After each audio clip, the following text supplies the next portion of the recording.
என்னடா சிஸ்டர் இது வெட்டவே மாட்டேங்குது.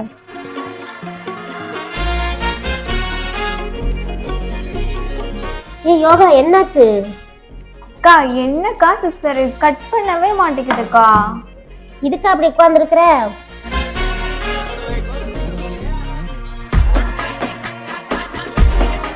என்ன ஜோக் பண்றீங்களா?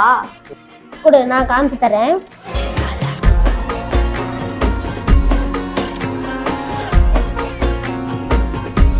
இந்தா இப்ப கட் பண்ணி பாரு.